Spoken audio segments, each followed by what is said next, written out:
Yo, that shit is in. What the fuck is up, Otis? How are you? I hope you're doing good today. I figured I wanted to stream something a little short, something a little quick. I hope you were well, though. I'm all cozied up. I got a blanket. I'm so cold. I'm so cold. It's gotten so cold already. It's like 37 degrees Fahrenheit, I should clarify. I know on Twitch we've got people from around the world. But always worth mentioning, you know? With a bunch of D&D stuff recently for an upcoming campaign. How exciting! And how thematically appropriate that we're both gonna be working on some tabletop shit, huh? Oh, let me get this blanket over my arms. I'm so cold. Gaming. Whoops, that's Twitter. Whoops, whoops, whoops. There we go. This is the thing I'm working on. So I made a developer diary on my YouTube channel, kind of talking about like my progress in the past 2 weeks. I think today might be the 2-week anniversary of me starting work on this. Either 2 or 3 weeks. I have already lost track, apparently. But I've done a lot of work off-stream, as usual. Nothing huge, just like formatting, layouts, boring shit. You know, talking about what are the core stats, what are they important for, who uses them, what is dice rolling? What is a polyhedral set of dice? What are those? What does a D100 mean, you guys? Which it's a fucking pain in the ass to write, but like it's super necessary for people who haven't played this genre. Which I have a feeling we'll have plenty of first-time tabletoppers coming in. Skills and masteries, I'll get to that. I'll get to that. First, I want to get a couple more things down. I've got segments on channeling, how spell slots works. Weapon types I'll get to when I get to them. What's up, Jada? I'm just going over progress so far. Overview and example is going to come last once I've filled out. We've got most of the info. Don't fucking tell me that my made-up words are made-up words. Shut the fuck up. Grammarly. No good game was ever made while dehydrated. What about Desert Bus?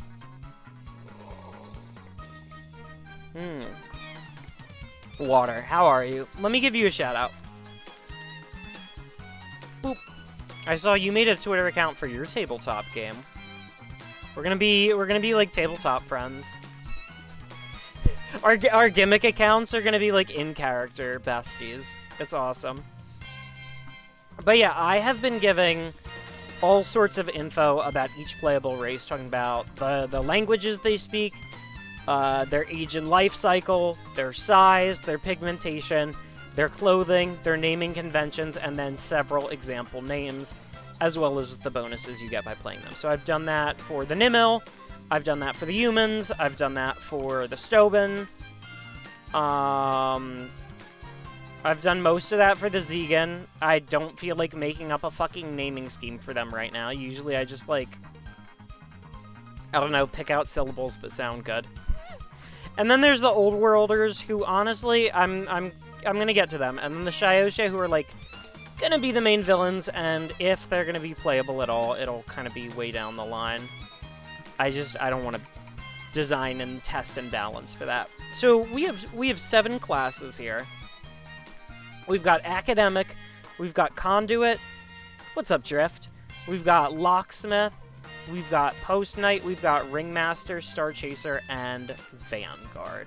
So I'm just going to be writing like little lore blurbs about them, couple paragraphs just to give people...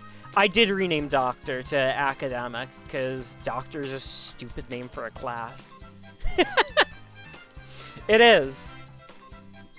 Over here, I have all of their bonuses in a separate unformatted document. And also right here at the bottom, I just have which stats are going to be important. But yeah, we'll be talking about some of those and what the vibe is. Maybe give you a little bit of a sense of the new world. A doctor of thugonomics? That would fall under academic. That's definitely a build. That's definitely a character you could be, for sure. Alright, academics. What is there to say about these academics? They use binding weapons. What's a good opener line? Masters of knowledge as well as the field of combat. Raid academic would that be a raid doctor? What, doing like lightning bolts? I mean, I don't know what spell type thugonomics would fall under, in all honesty. Y'all have met me. I am not thugging in any way whatsoever. I'm just scraping by. You're probably right. Masters of knowledge as well as the field of combat. The academics of the city of Thedesia have mastered a unique combat style focused on binding their targets and examining them without causing great harm.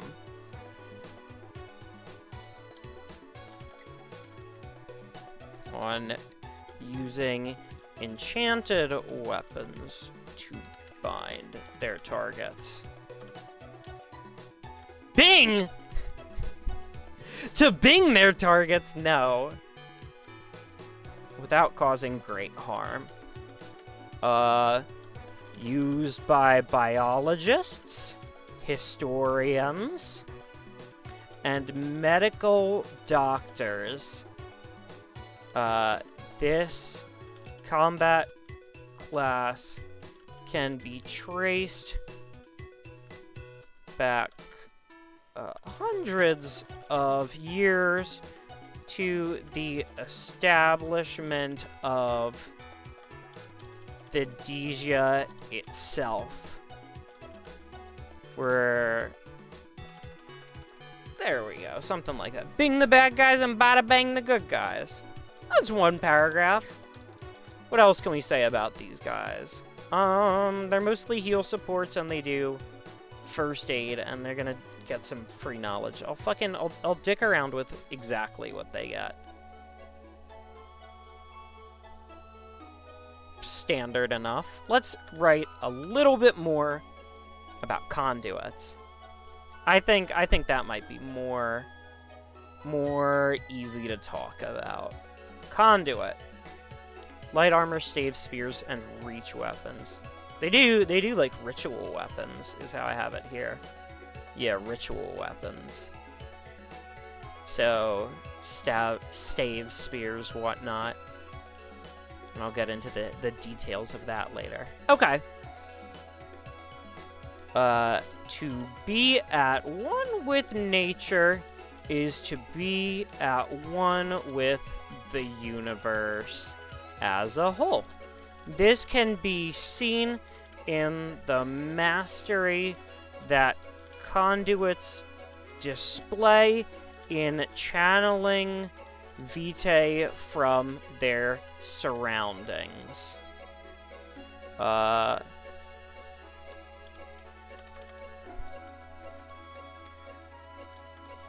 The first known conduits can be traced to the religious leaders of Nimhill tribes who used ritual tools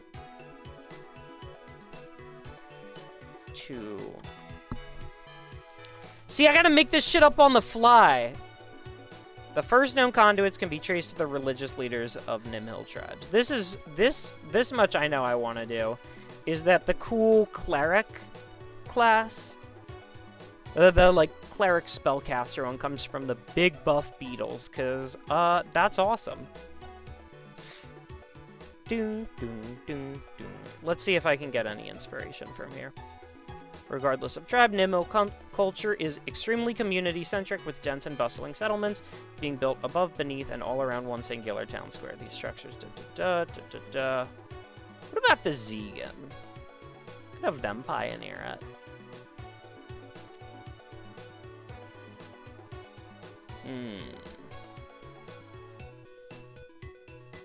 Okay. Classes. I think I just scrolled past it. I sure fucking did. This is awesome. Okay. The first known conduits can be traced to... No. Let's see. The first known conduits can be traced thousands of years ago to the highly nomadic Zegan who learned to attune themselves with a large variety of unique ecosystems. There we go. This is a role often taken by Zegan elders, who use this ability when teaching their youth to fly.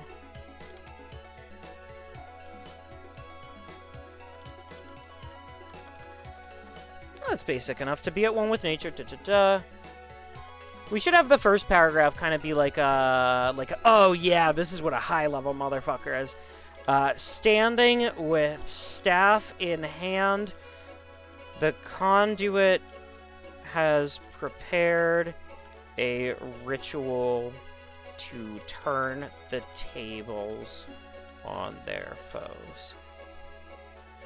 Outnumbered and surrounded by threats from every direction,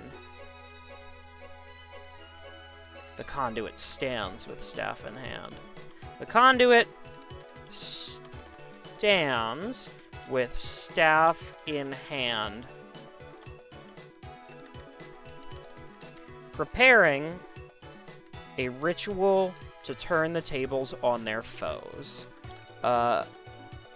Focused, let's see, channeling not just through themselves, but into the ground beneath them.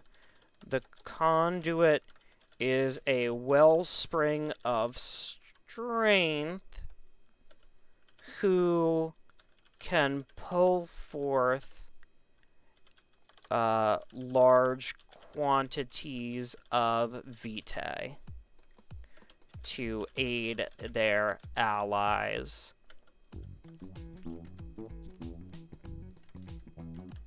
Alright, let's read that. Outnumbered and surrounded by threats from every direction, the conduit stands with staff in hand, preparing a ritual to turn the tables on their foes. Channeling not just through themselves, but into the ground beneath them, the conduit is a wellspring of strength who can pull forth large quantities of vitae,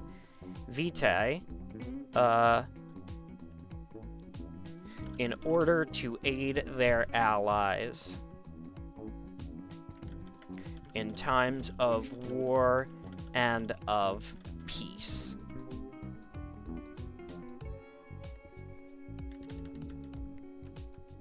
Let's see, does that give a good vibe? Let's see, to be at one with nature, is to be, I feel like the first two sentences here are unnecessary.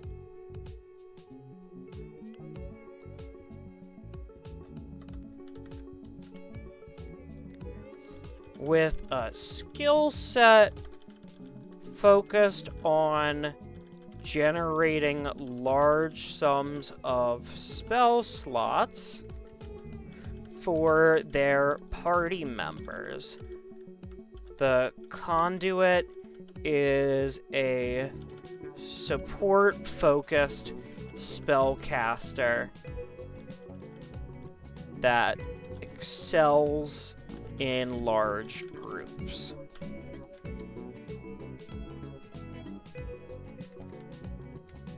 There we go. I'm happy with that. The first known conduits can be traced to thousands of years ago. Can be attributed to the highly nomadic Zegan of the Age of Stars, who learn to attune themselves with a large variety of unique ecosystems. This is a role often taken by Zegan elders who use this ability when teaching their youth to fly. The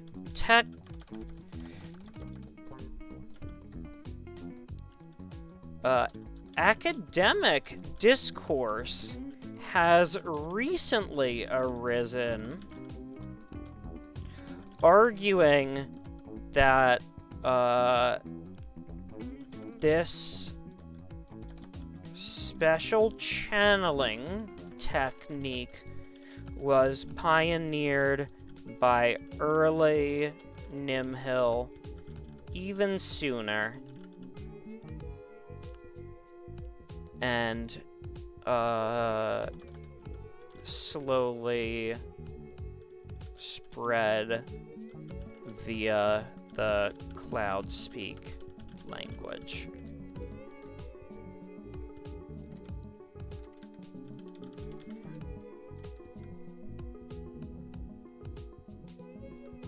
There we go. The first known conduits can be attributed to the highly nomadic Zegan of the Age of Stars, who learn to attune themselves with a large variety of unique ecosystems during their travels. This is a role often taken by Zegan elders in their communities, who use this ability when teaching their youth to fly. Academic discourse has recently arisen, arguing that this special channeling technique was pioneered by the early Nimhill tribes even sooner, and slowly spread to Zegan nomads via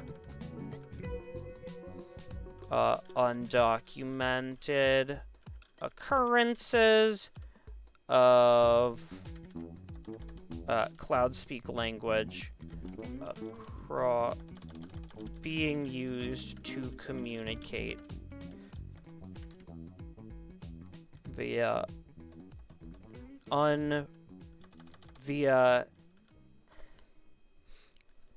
theorized occurrences, 2 R's.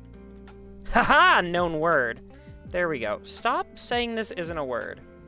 I'm gonna add this to my personal dictionary. Now shut the fuck up, Redline. Okay. And slowly spread to Zegan nomads via theorize.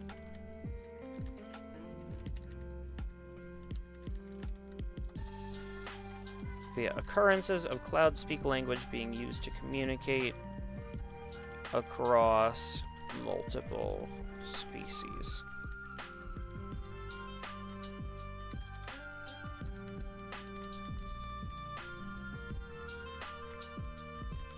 Let's do archaeological evidence. Archaeological evidence has recently arisen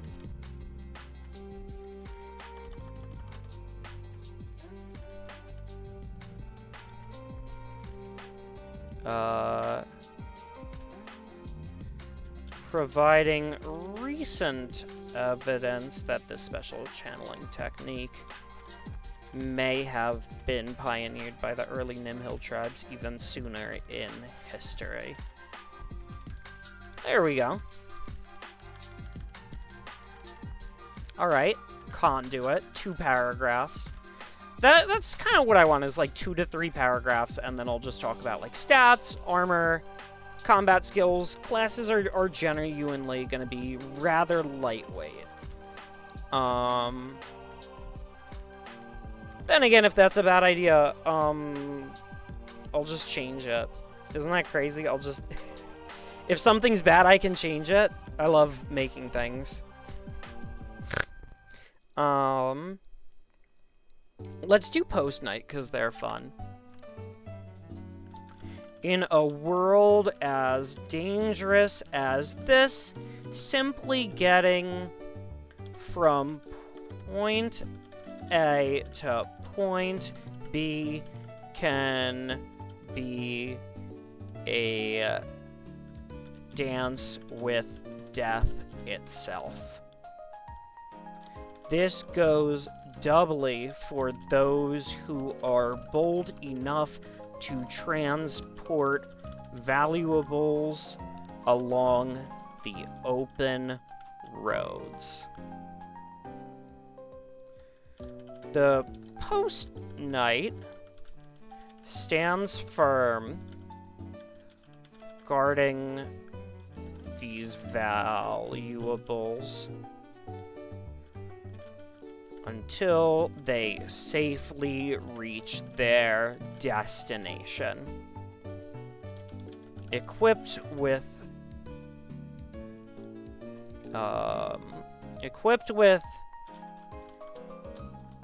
high tech, often equipped with high tech weaponry salvaged from ruins, or ranged weapons such as guns or bows. The post-night excels at dispatching would-be assailants from a distance without putting their payload at risk.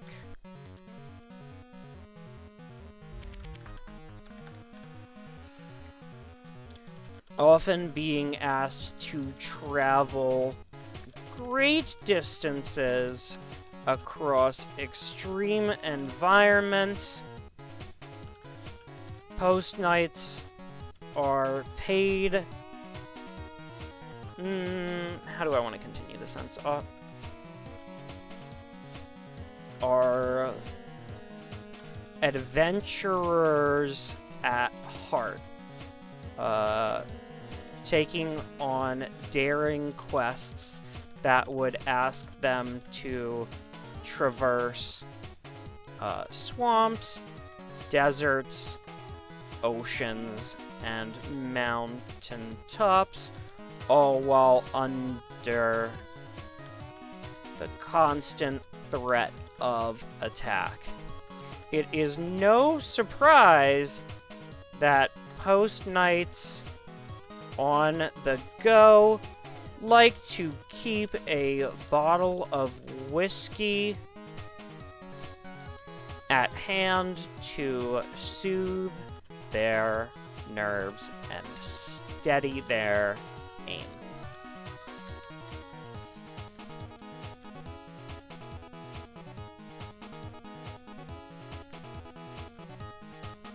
Keep psychoactive substances or a bottle of whiskey at hand. Oh, there we go.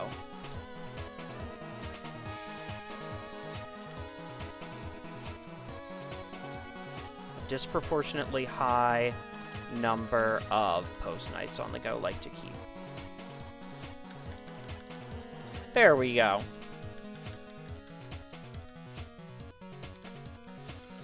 The lifestyle pays well.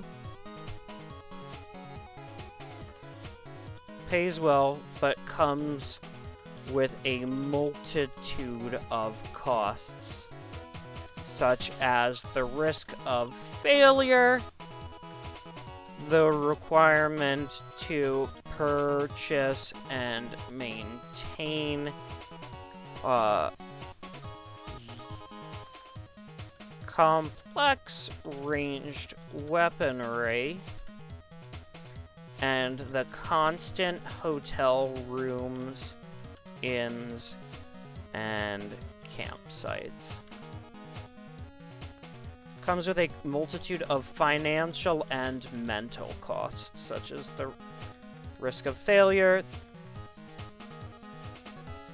and the need to pay for damaged goods, the requirement to purchase and maintain complex ranged weaponry, and the constant fees for hotel rooms, inns, and campsites.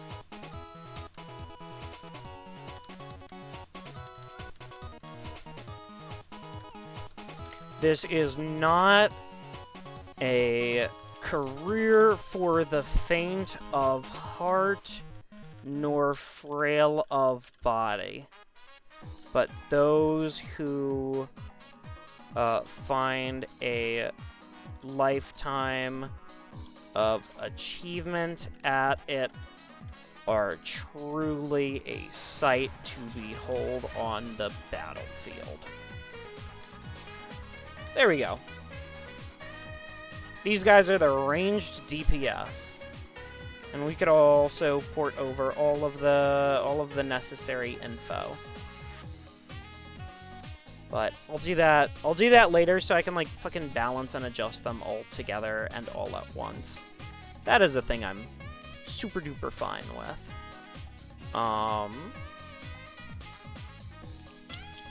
What do I want to do next? We could go back to Locksmith. Star Chasers are always fun, though. I like writing the straightforward ones, just because they come to me so easily.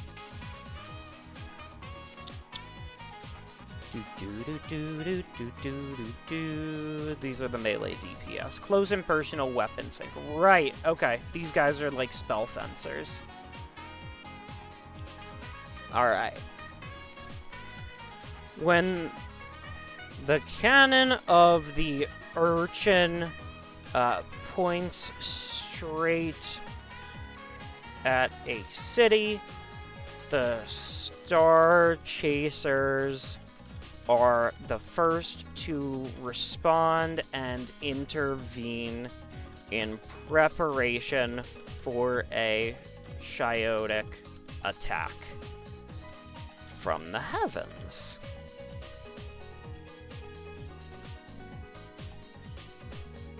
No, not psychotic attack, a chaotic attack. It's a made-up word, motherfucker. Oh my god. Focused on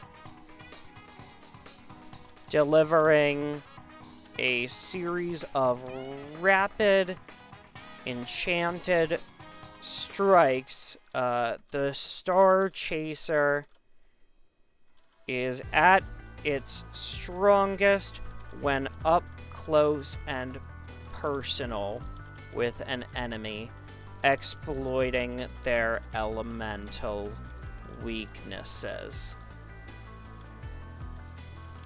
The Star Chaser has existed since the start of the Age of Clouds and was created, let's see, the combat techniques of the Star Chaser have existed since the start of the Age of Clouds and were created in direct response to the attacks of the Shaws.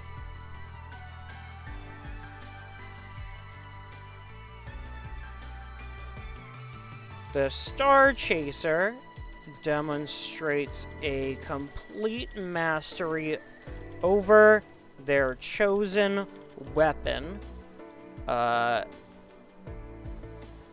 which they have practiced for years. There's a more interesting way to say that. The Star Chaser demonstrates a complete mastery. over channeling into their chosen weapon while wielding it.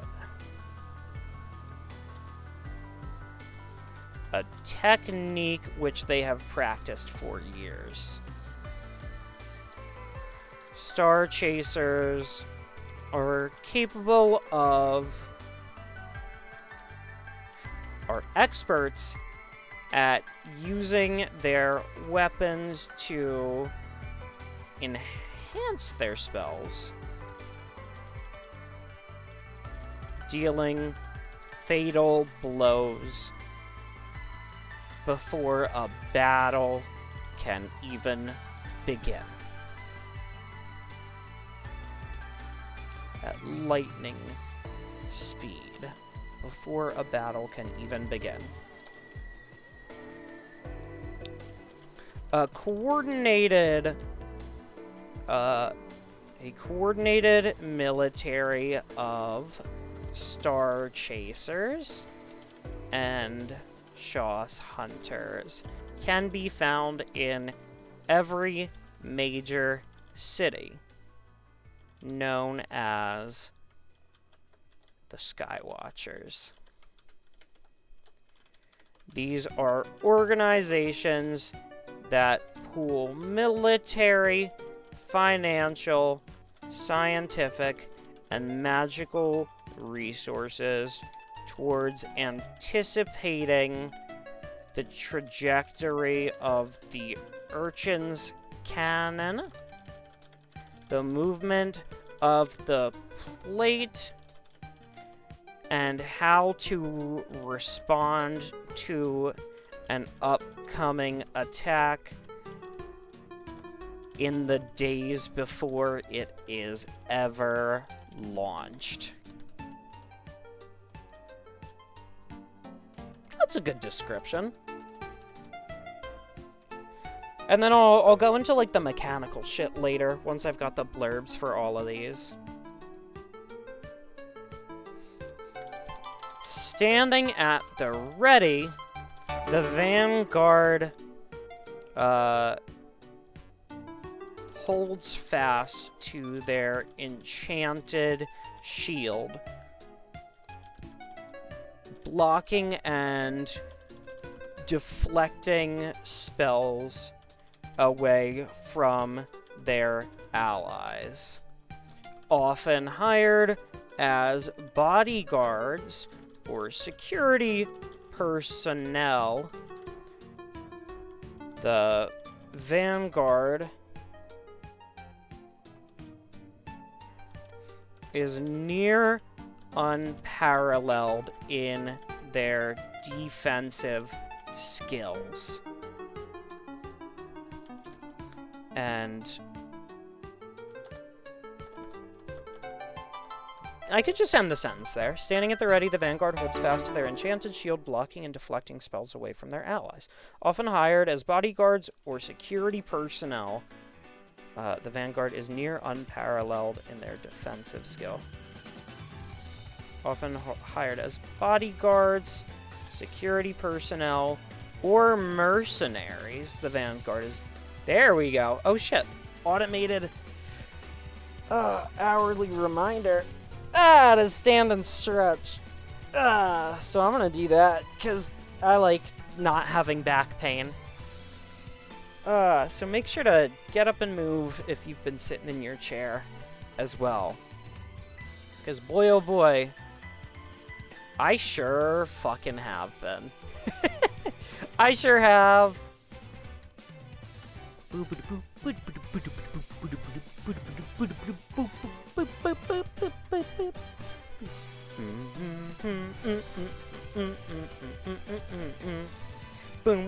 boom, boom, boom, boom, boom, boom. I really like this song. I'm sure you can tell. Alright, often I mean, what do I fucking say about these guys? They're guys with a shield.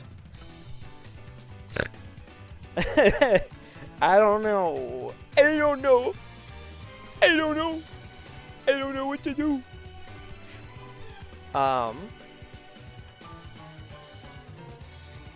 Not work on the spell list. That's the wrong tab. Standing at the ready. Let's see. Because I really like how I wrote the Star Chaser one.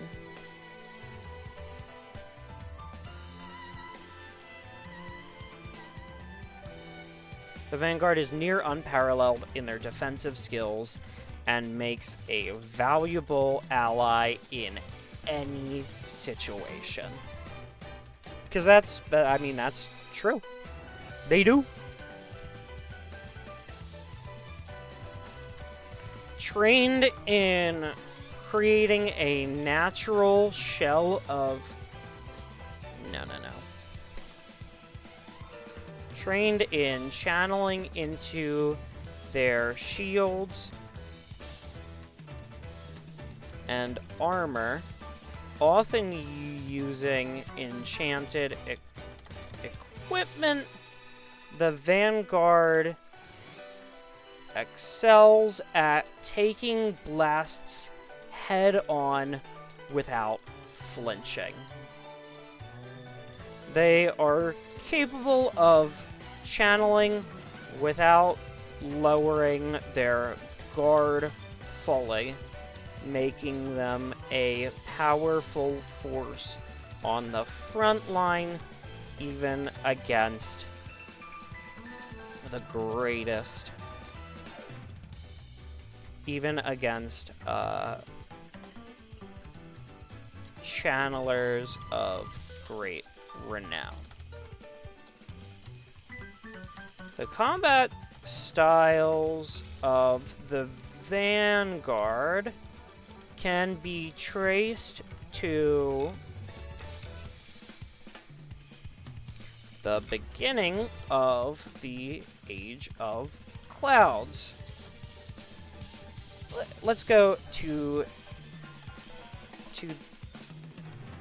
a decade or two after the beginning of the Age of Clouds, when many of the Plate Walkers formed alliances to stand together against the incoming onslaught of Shiotic strikes. When many of the different races of Plate Walkers first formed alliances to stand together against the incoming onslaught of Shiotic strikes. This was a collaborative effort using the ring forging of the Zegan with the stout builds of the Nimhill and Human warriors. This was a collaborative effort that used the ring forging skills of the Zegan in tandem with the stout builds of the Nimhill and Human warriors.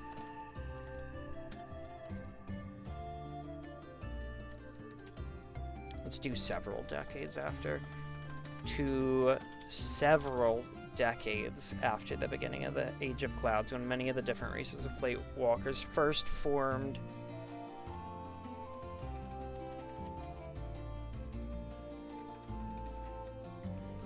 the first successful alliances. Let's do that. Formed the first successful alliances to stand together against the incoming onslaught of Shiotic strikes. Cool. And that just leaves ringmasters and locksmiths. Oh god, oh, and I have to say things about academics.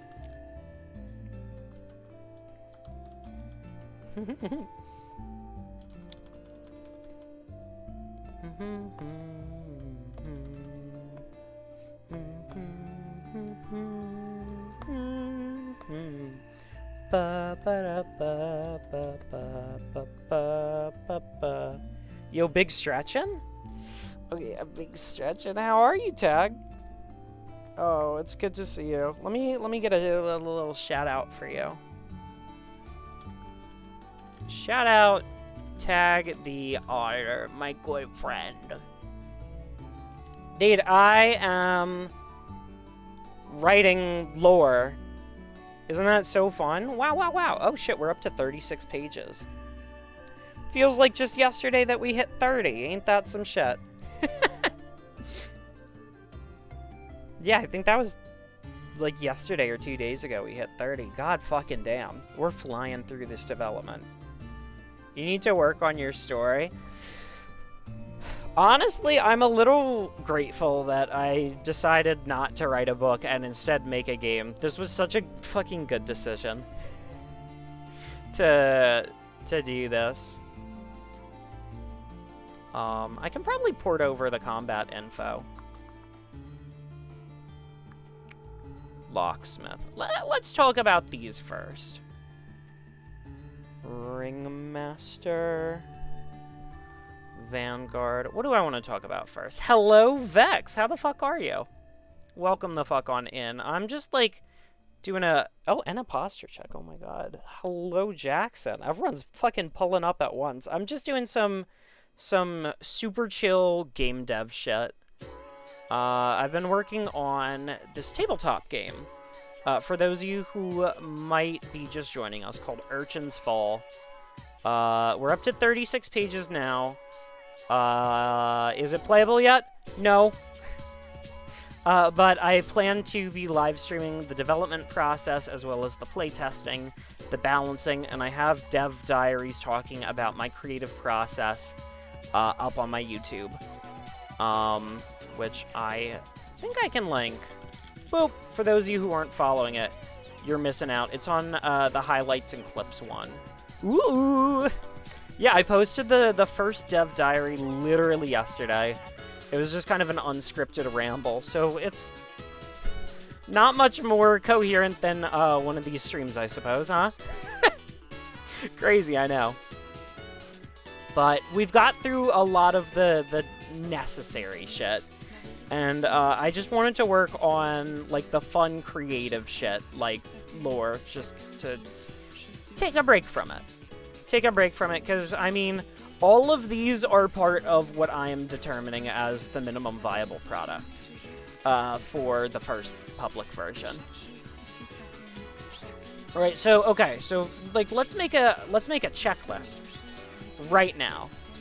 What do I want before this is playable? I want 4 playable races. I want 8 mono elemental kits. I don't care about dual elemental spellcasting right now. Okay, I want core rulebook, which explains every step of combat, most steps of non-combat, or general skill checks. Core rulebook. And I want that core rulebook to have art. Smiley face. Slightly happy. Yeah, slightly happy. There we go. Art smiley face. I also want 7 playable classes. That's how many have been designed. Worst case scenario, we'll cut it, so let's say 6 to 7. And before any of that gets released, I need to playtest, playtest, playtest. So that's kind of the plan. Is we've got. If y'all want a progress update, right? Hold on. Okay. So we have 5 out of 8. Whoa. Don't do that. We've got 5 out of the 8 of the mono elemental kits. The playable classes we still gotta write shit for. The playable races, I have to write shit like the fucking names or whatever. Whatever, right? Okay, and then later versions. What are later versions gonna have after the initial release? The later versions. And this. Whoa! Bang. Knives! Thank you for the fucking raid. Holy shit. Welcome on in, one and all. My name is Rocco Farend. I'm a silly, wacky Armadillo VTuber. I am also a game dev and artist, and right now I'm doing game dev shit. I'm talking about the minimum viable product for this silly, wacky tabletop RPG I'm working on, and how I want these things, and I was going to talk about, like, stretch goals down the line, but I think we need to give you guys a good old-fashioned armadillo-y, leprosy-ridden welcome. So welcome on in, everyone.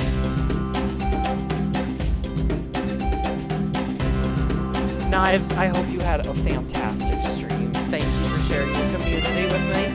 I was actually lurking a little bit earlier before I went live. I was just chilling and working and fucking vibing, but I hope you had a fantastic time. I love Stardew Valley. What a fucking good cast. Lost a tree? No! Sobbing. Did you, like, drop it somewhere? Were you doing, like, modded? I don't know how you lose trees.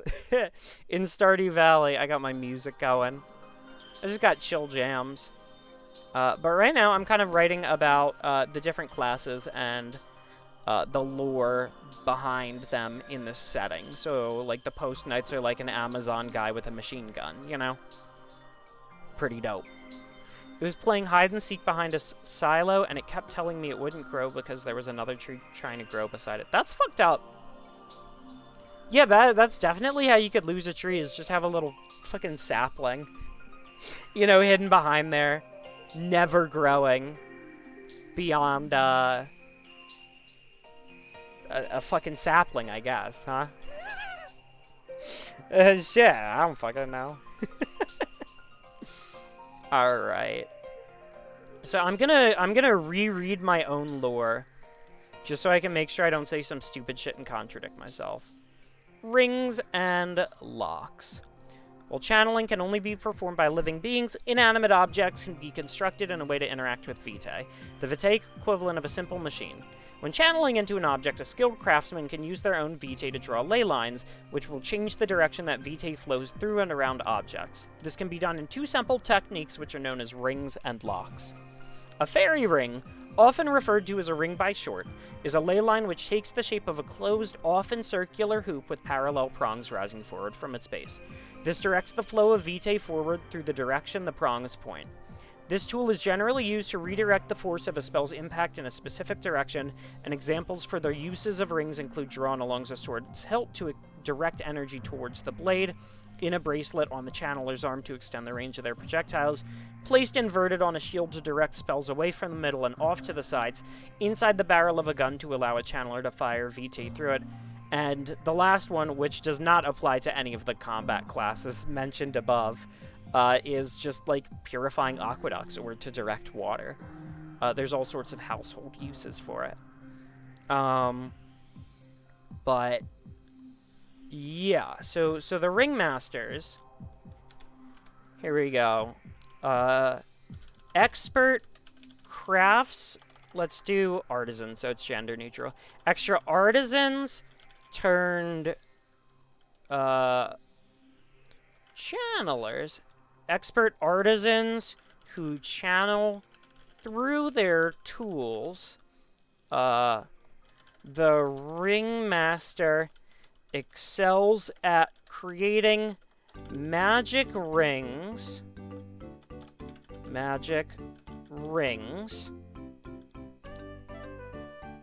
That excels at crafting fairy rings by drawing ley lines into objects or into the air. What's the playstyle for this thing that I planned out? Ringmasters are ranged tank and support. They place a directional ring on a tile adjacent to any ally and reduce incoming damage from a specific direction. Right. And I had all sorts of different ideas for how to execute this if the playtesting shows me that this is a stupid idea. But, you never know till you try, baby! Woo! You never know till you try. Okay, expert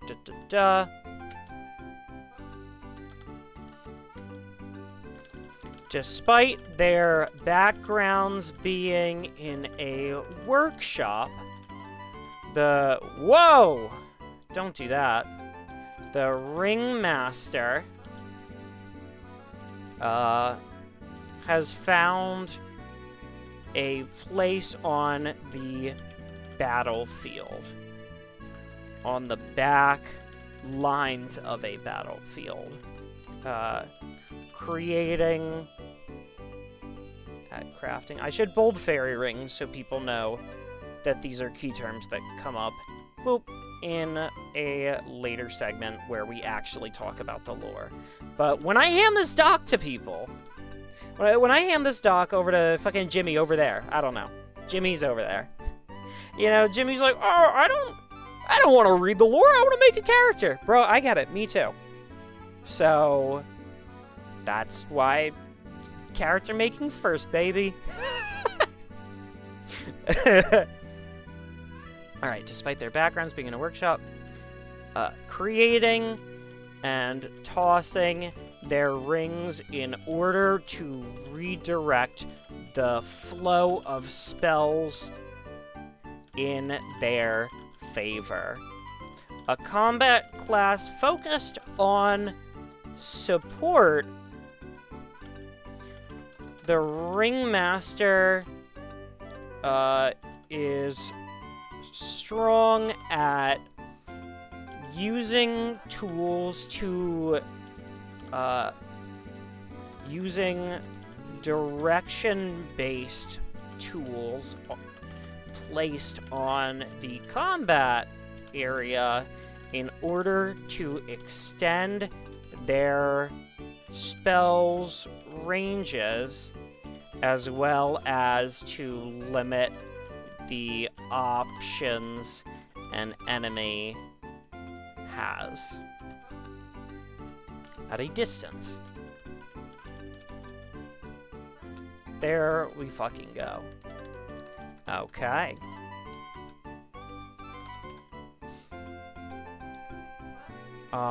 Let's see. Existing long before... existing as long ago as... What did I call the fucking history in this world? Was there shit between the Age of Stars and the Age of Clouds? There was not. Cool. Awesome. Then they're from the early Age of Stars. Easy. And that is up here. This document's gonna be a lot easier to scroll up and down without getting fucking lost once I add, pictures and headers and pretty segments and whatnot.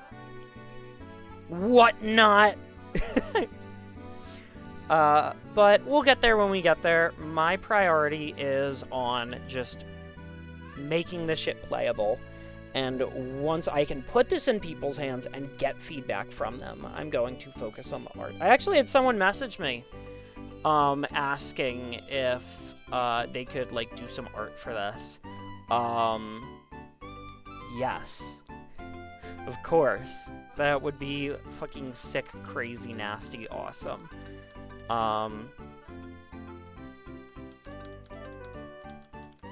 Although...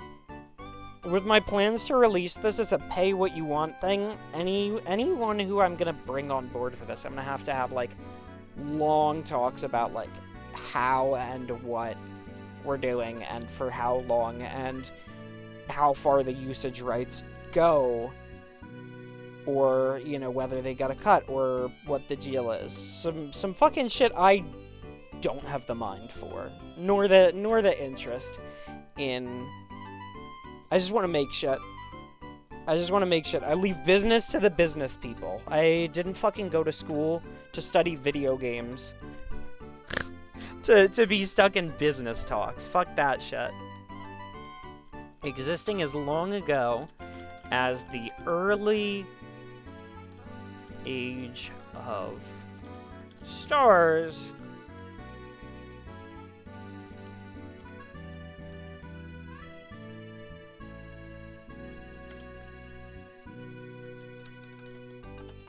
if not even sooner. The Ringmaster is a discipline favored by what's like a fancy word for people who build things? Is a discipline found most densely in large cities. Master crafters. I mean, yeah, this is definitely like a master crafter class. You're making like magic rings on the go, just fucking throwing hula hoops that say, no, that spell doesn't hit, actually. Fuck you. The Ringmaster is a discipline found most densely in large cities where their many talents can be used to contribute to large-scale construction, development, and renovation. I'm gonna change this music. Actually, no, I'm not. For some reason, I thought I didn't have it on shuffle, but I do, so we're big chillin'.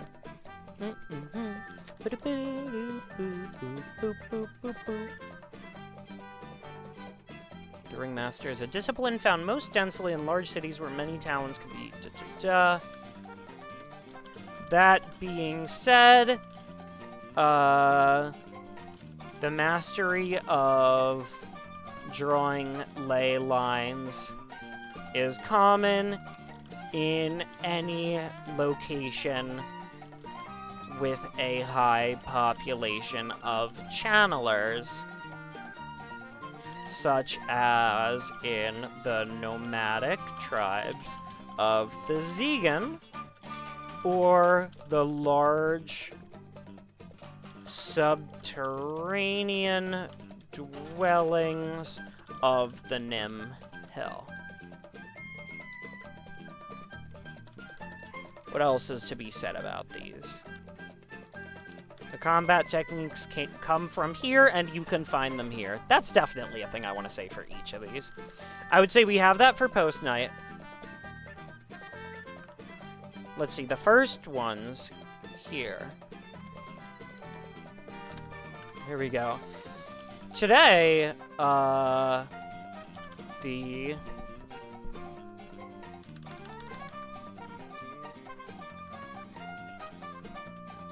who traveled the plate from end to end during the latter half of the Age of Stars. There we go. Today,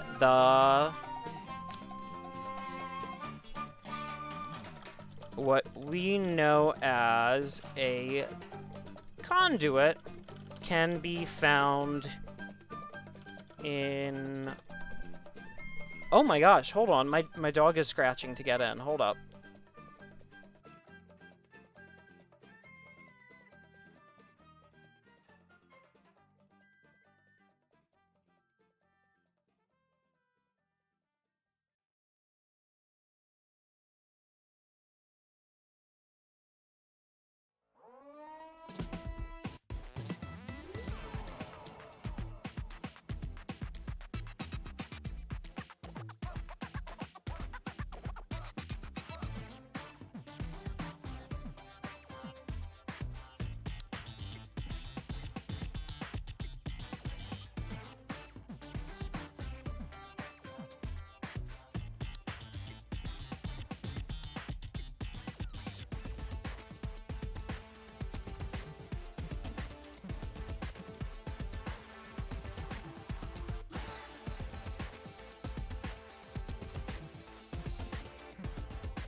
Thank you for your patience, everyone. I'm back.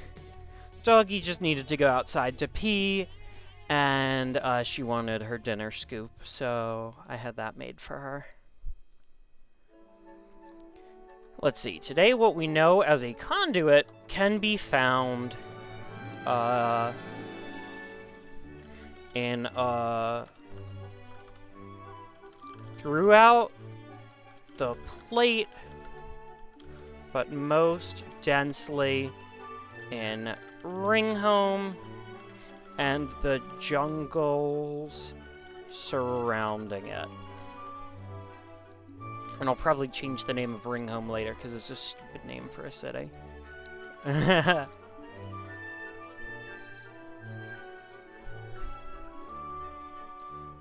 But most densely in the Ringhome and the jungles surrounding it, where there is an abundance of life and energy to work with. Often, conduits will be dispatched near ecological disasters in order to try and mend the balance between elements. Between the elements found in the environment towards a more stable level. There we go. Awesome, awesome. 3 paragraphs. Academic. So we have, when did they come from? Where can they be found? What is their combat style? This combat class can be traced back hundreds of years to just before the Age of Clouds, to just at the start of the Age of... No, we'll do just before. The start of the Age of Clouds with the establishment of Thedesia itself. This place is old! This place is old as fuck!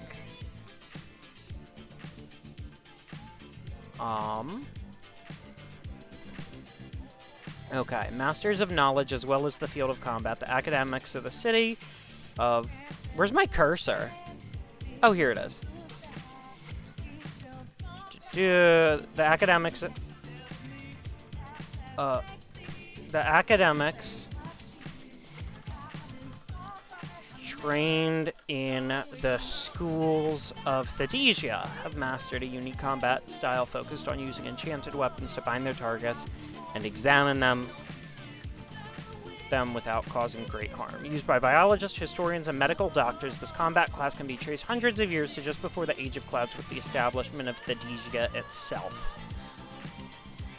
The academic thrives on the side, on the flanks of, on the back rows of the battlefield. Middle to back rows of the battlefield. Using their tools and spells to bind enemies and heal allies.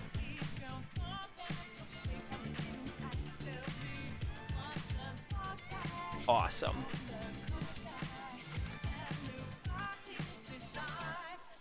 So this paragraph already says where they come from. Well, the Thedesian way of life encourages scholars to pursue the art of war. This style of combat has spread across the plate, especially in the last 4 decades. The style of combat and of study has spread across the plate, especially in the last... Let's do century. Especially in the last century.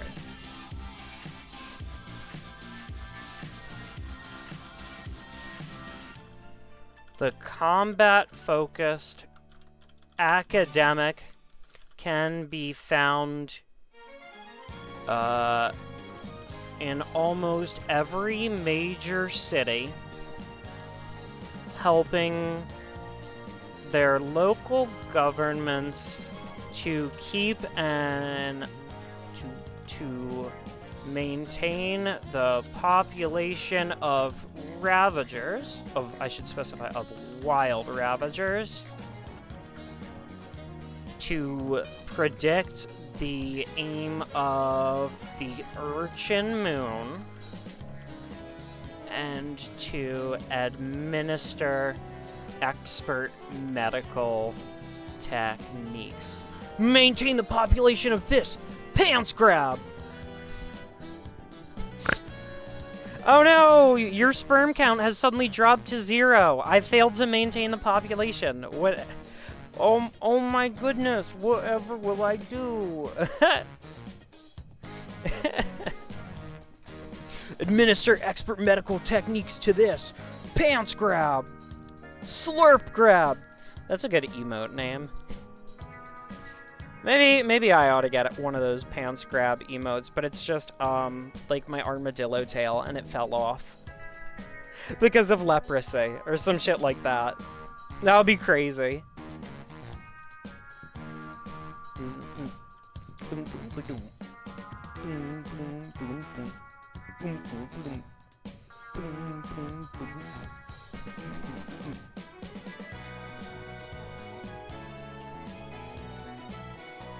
Alright, locksmith. Locksmith. When the power to cast spells can be found only...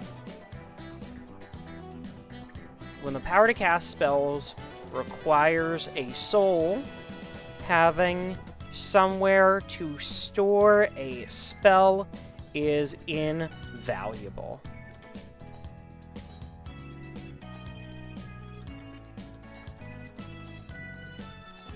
Requires time, energy, and a living, functioning soul. Having a tool to store a spell for later is invaluable. The locksmith specializes in drawing ley lines in a way that allows them to trap and store Vitaic energy in a container. And we talk about that lore-wise in here, talking about locks. The second device we're discussing is known as the lock for its ability to trap the ever-flowing vitae in a single location until the lock is released or destroyed. This is performed by drawing a closing connected series of fairy rings which point inward to form a closed three-dimensional geometric shape, such as a cube, an octahedron, or other polyhedra, trapping vitae within that space. All sorts of uses for it. Well, this is basically the other kind of combat crafter. So let's look at they're like utility focused, yeah. Landmines and flasks. Okay, locksmith.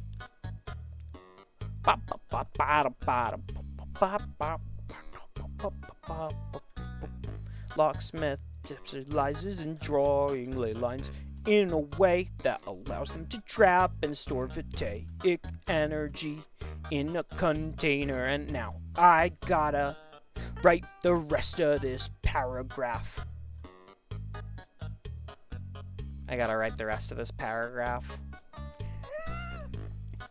The locksmith specializes in drawing ley lines in a way that allows them to trap and safely...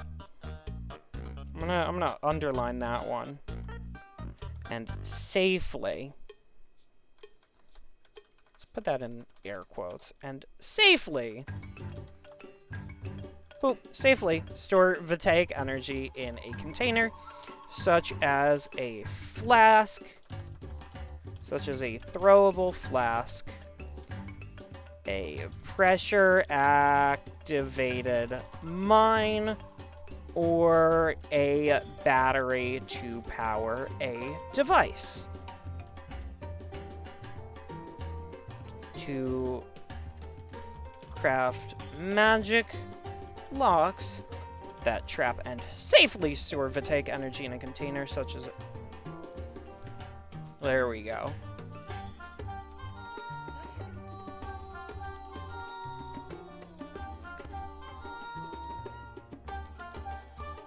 And how do I give this like a lore identity that's different from the Ringmaster? Because these are both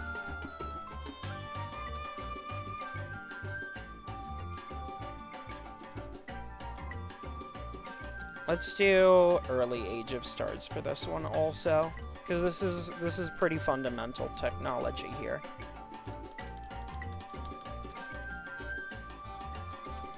The art of...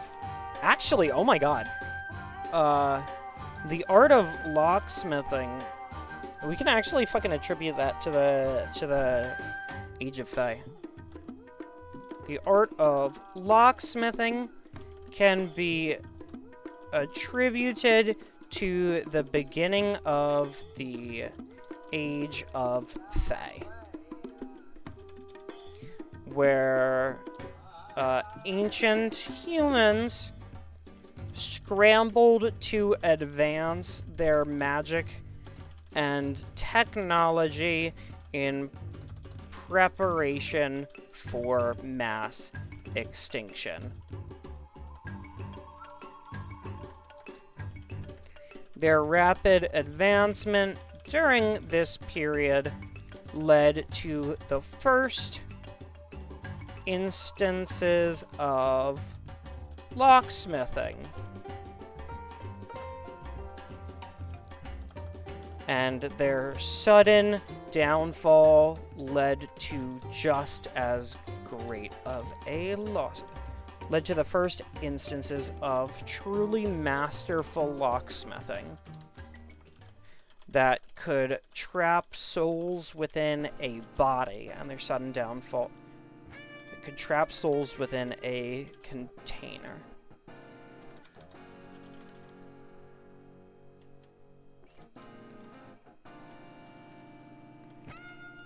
Shortly after this invention led to just as great of a loss of knowledge as a loss of life and freedom.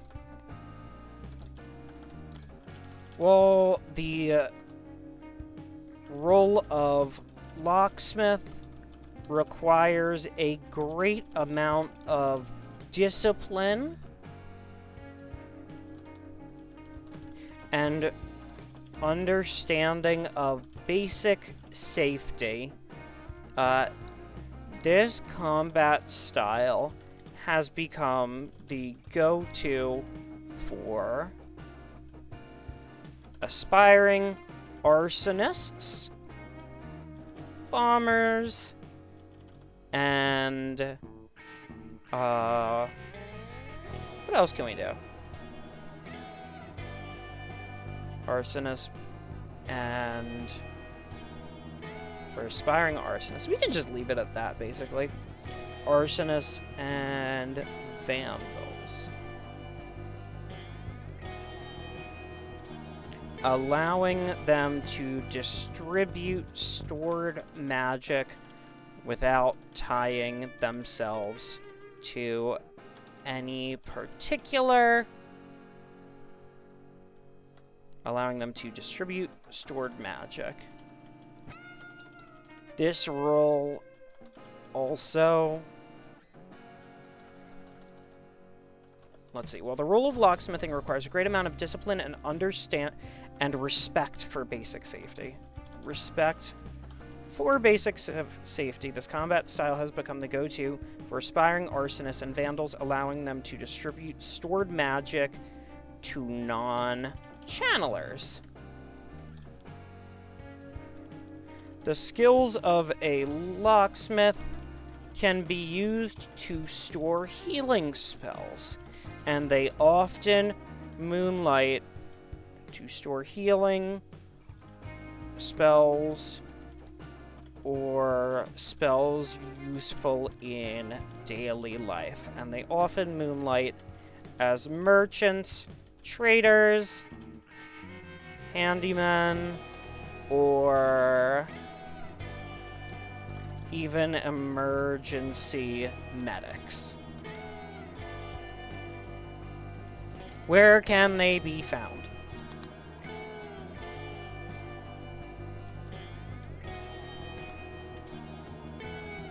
Where can they be found? Many of the deeper secrets hidden behind locksmithing remain buried in ancient ruins, which use these techniques to power their defenses. Boom.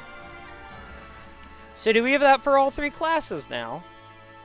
Academic, Conduit, Locksmith, Post Knight, Ringmaster, Star Chaser, Vanguard. Boom! All 3, baby! Well, all 7, baby! Cool. So... Okay, so Post Knight. Boom. Let's copy and paste that into... Okay. Shift tab, bring that back arrow. Boom, boom, boom, boom, boom. Steady aim. Something, something, aim projectile. That's right, baby. Bonuses. We're also going to do stat bonuses. I think I'm going to have players get just like a flat stat bonus when they, like, pick a class. What I'm kind of thinking, right, because we have 6... main stats: stance, power, dexterity, wit, instinct, and charm. And I don't like rolling for skills, or I don't like rolling for stats in D&D, right? Because the one time I get an 18, 18, 17, 11, 12, 14 character, the DM goes, you gotta re-roll that shit. Right? But if my character's got like 8, 9, 7, 12, 11, 13, DM's like, no, that looks fine. So I want to do something either adjacent to a point-buy system or kind of design around that. So something I've been thinking is you get like a +1 bonus for these rules for each point past 5 is kind of what I've been thinking. Of like at that point you're truly exceptional. And if there were to be any rolling, I don't think there would be. I think it would be a point-buy system combined with race bonuses, combined with class bonuses. It is kind of what I'm thinking. And then maybe just kind of have that go up over time. Okay.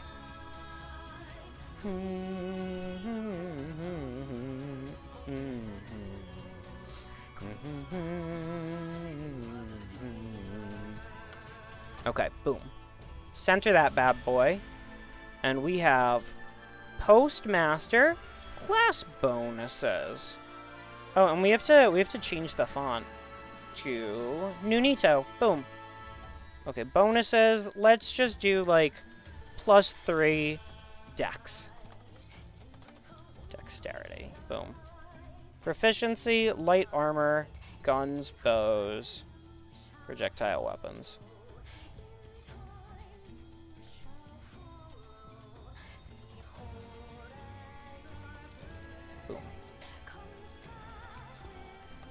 Depends on spell. Spell shot. So this is the main thing about post knights, because every single one of these classes has one move that's like huge. That's kind of the design philosophy. Is they're these lightweight things where you do a thing and that shit is big. Spell shot is that you can consume extra spell slots to fire a spell out of your ranged weapon, shooting it at the target. So, that's gonna be fun. That's gonna be a lot of fun, smiley face.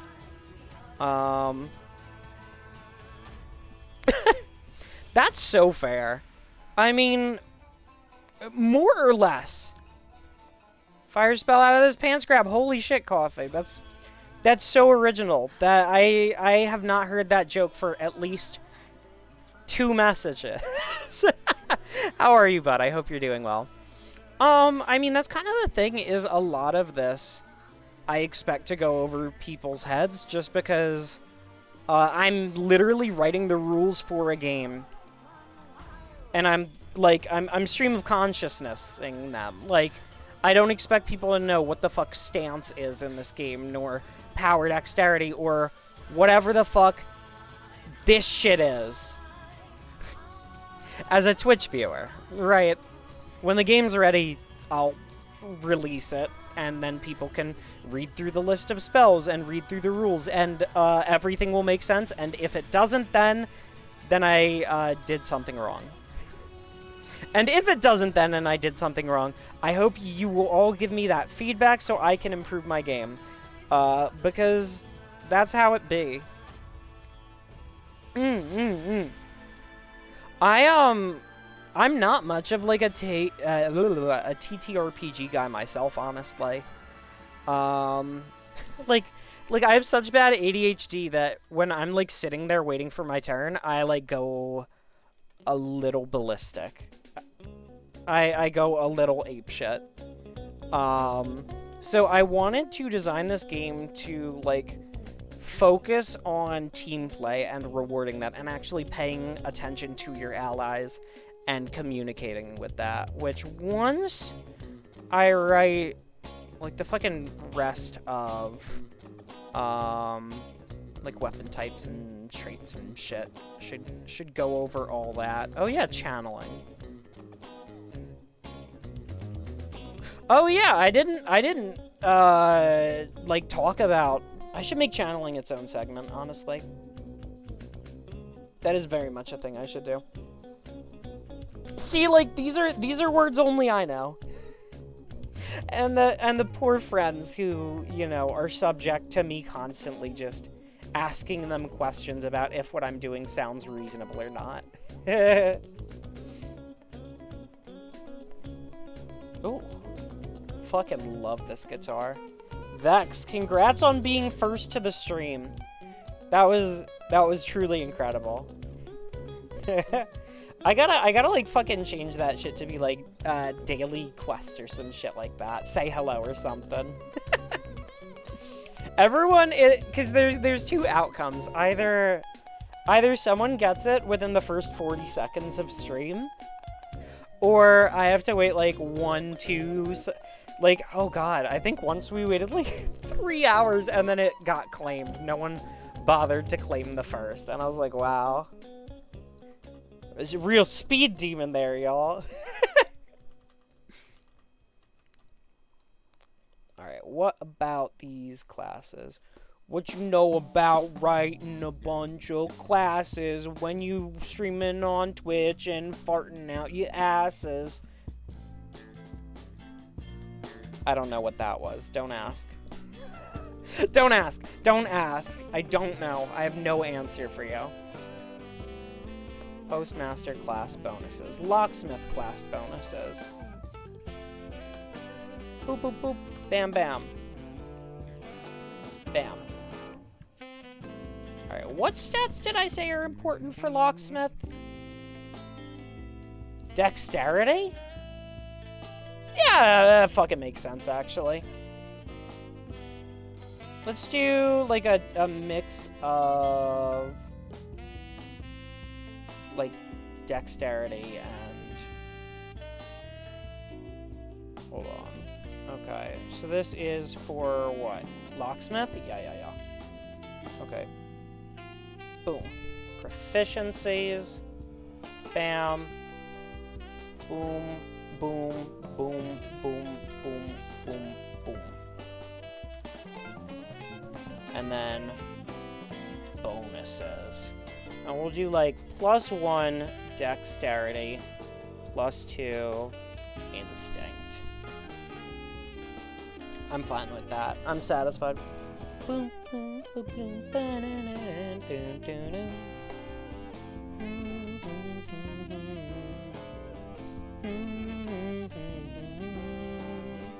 I'm getting the blanket on. I'm all cozy. Boom, boom, boom, ba-da-da-da, dun, dun, dun. Ba-da-da-da, dun, dun. Ba-da-da-do-do-do-do. Rouge of love. Everybody say rouge of love. I'll fucking write out the shit for that later. Get into the real nitty gritty of it later. But right now, I just want to put this to paper. The post night. We already have the post night's bonuses. So this is locksmith class bonuses. And then a colon. Boop. First time ever getting first in any stream. Power to you, then. Congrats. Long time coming. An hour, 35 and 23, 25, 26 seconds, to be exact. 28 seconds. But I'm not counting, you know? Of course, I'm not counting. That would be weird.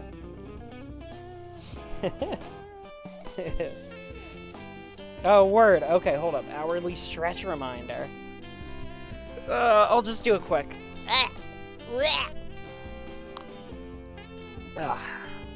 Since I'm gonna stop soonish once dinner arrives. We're doing pizza tonight. I'm gonna be splitting a pizza with my mom. My favorite pizza has become her favorite pizza because my taste is just that good. Clearly. But I like to do my pizzas with sausage, spinach, and olives.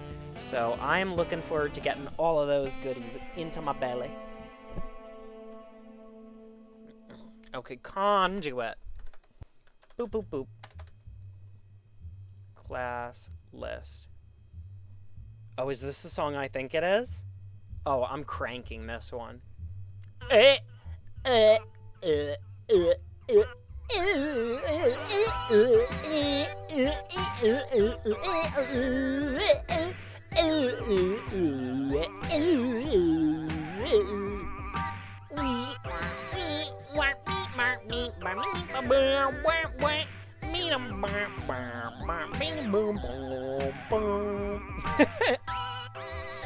fucking love that little.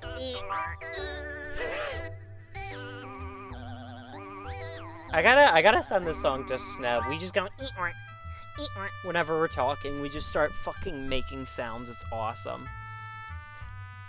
I'm possessed. Yeah, baby.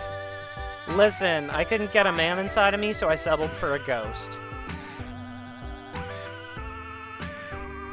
Boop, beam, boom, boom, beady, beam, beam, beam, beam, beam, beam, beam, beam, beam, beam.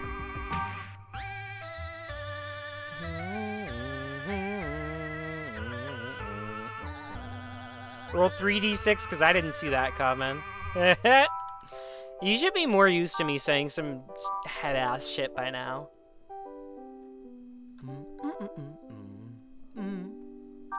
Beep boop boop boop beep boop boop boop beep boop boop boop boop boop boop boop.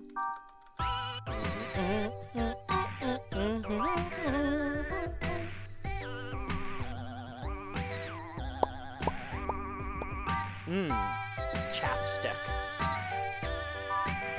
Bonuses. What do we want to give to conduits? These guys get... Let's do like plus...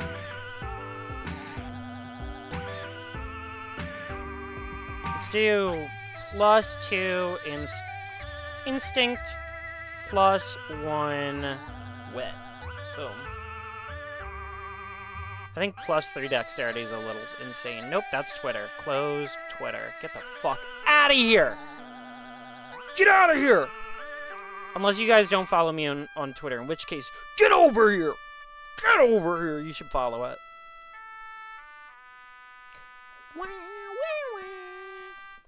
Beam, bum, bum.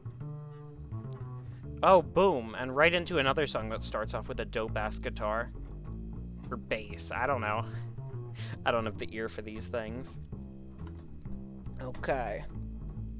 I can't believe how, like, much progress has been made on this game in just 2 weeks. Holy fucking shit, right? Like, I'm not miscounting, right? It's not 3 weeks, it's 2 weeks.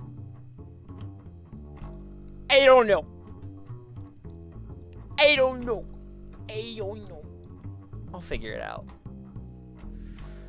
+3 dexterity. No, we're gonna do, +2 dexterity, because 3 dexterity is ridiculous. And maybe give them some fucking... Let's give them, like, stance. They should be good at holding their ground. +1 stance. Actually, what if you got, like, 4 points per class instead of 3?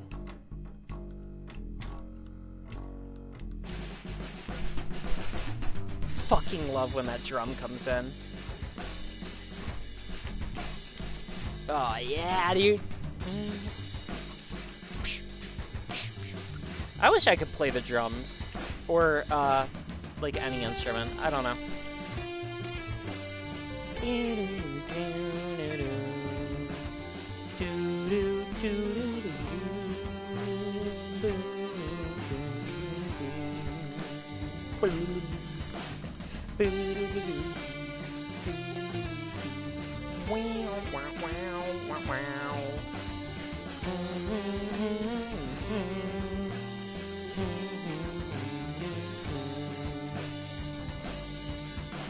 Alright, what do academics want? Doctor. Wit. These guys want wit. So they'll be mostly wit and instinct. Because instinct is spellcasting. Could also do charm. Alright. Bob? No, bonuses. +2 wit. Rocco, as an academic, just base them off you. Plus 9999999 charm. Traits: being a good friend, being a good moderator, being a good co-healer. See, now it's overpowered. I fucking love you, bud. Mwah. Love my homies. Alright, I'm gonna apply the balance patch. Boop, boop, boop, boop, boop, boop, boop. Sorry, Coffee, we're gonna have to nerf you.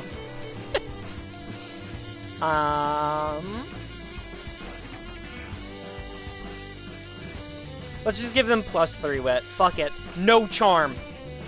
What no charm does to a motherfucker.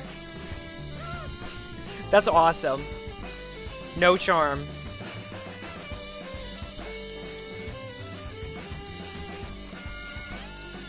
Let's do, yeah, no, let's increase the bonus. I want more stats flying out. So let's do instinct and charm. Let's do wit and instinct, because that's a spellcaster. Oh yeah, and I gotta fucking boom, change the font, bold as thematically necessary. Bam. Bam. Bada bing. I don't know why I have to be so fucking surgical with the highlights. That's academics. No, let me read to you the description for academics.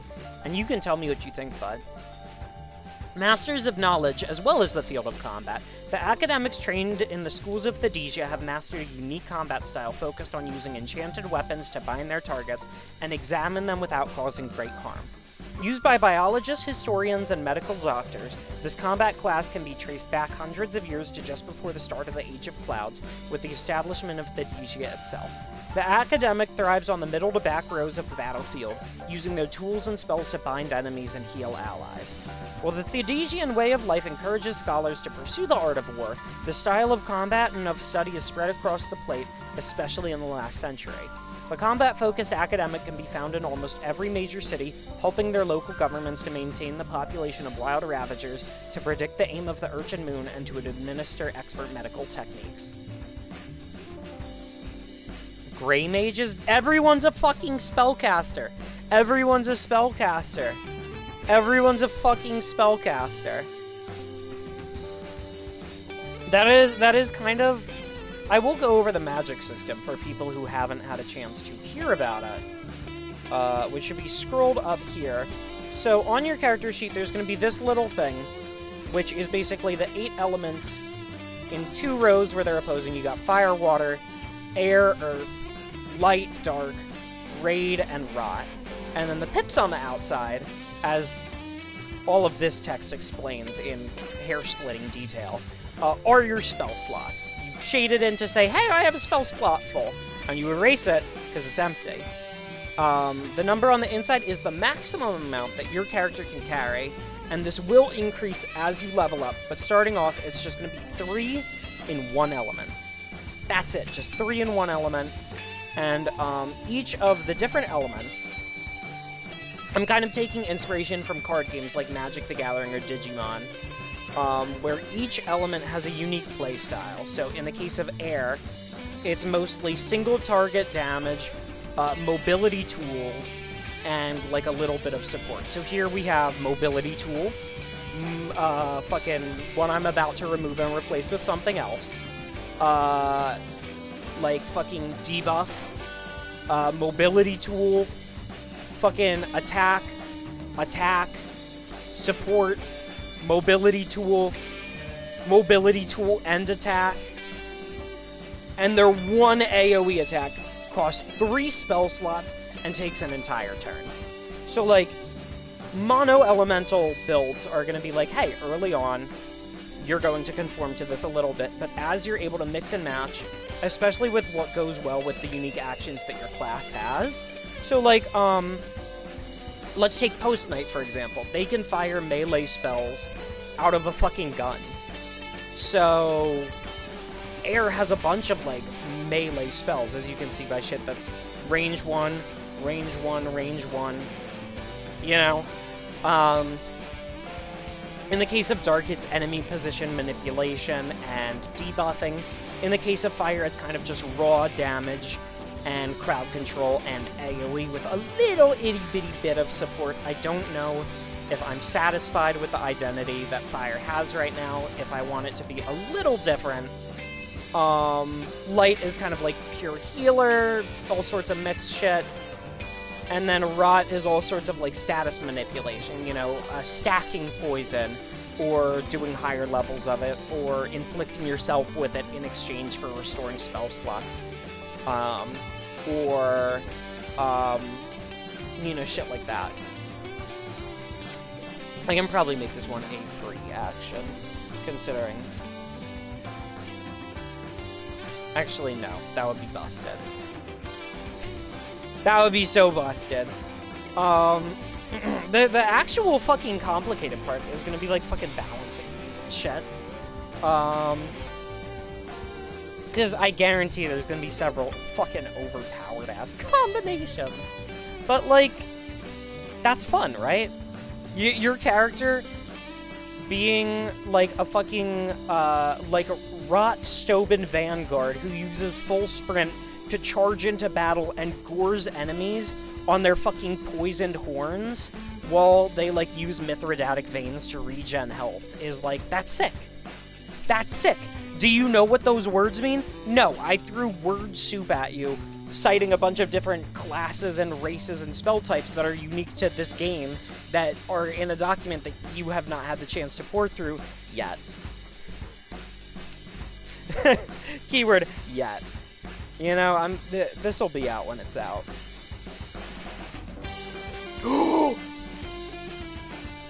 my pizza's here.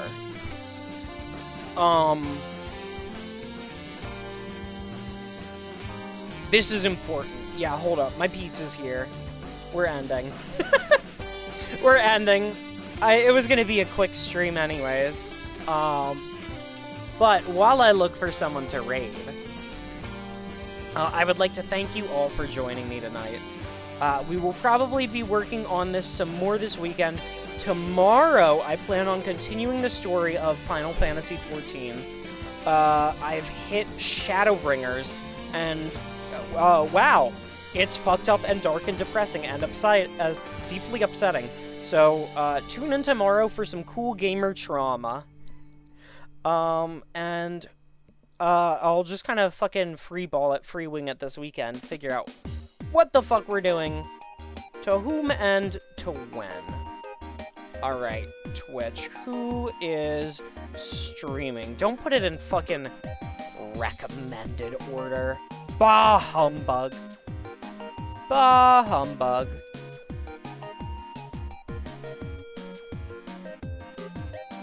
You sitting outside in Heavensward scratching on the door. We're gonna get you through Stormblood together. I'll fucking fly you through that shit. I can fly. Big chillin'.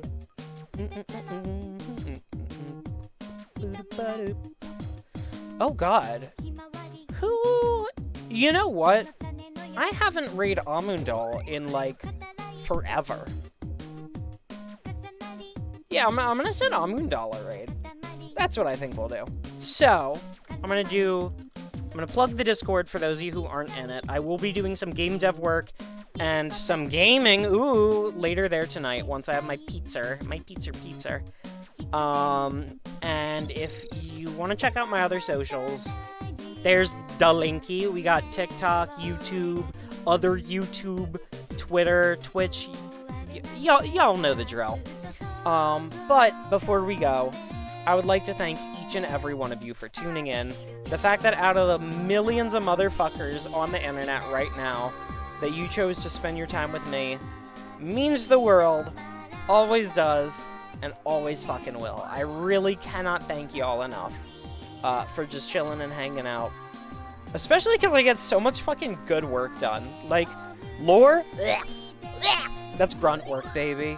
And damn it, I'm gonna be grunting the whole way through. Anyways, I think our raid message is going to be Armadillo raid, and then boogie, boogie, boogie, just like this. You can spam that a few times. Use the emotes if you have them, and if you don't, well, damn it, you're missing out. They are a great way to fucking support the channel and allow me to continue to upgrading my shit. But until then, I hope you all have a fantastic night. And as long as you keep your eyes to the ground, we will meet again. Yeah, your sub ran out. Fucked up. Fucked up.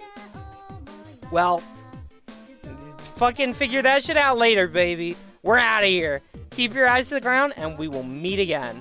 Take care, y'all.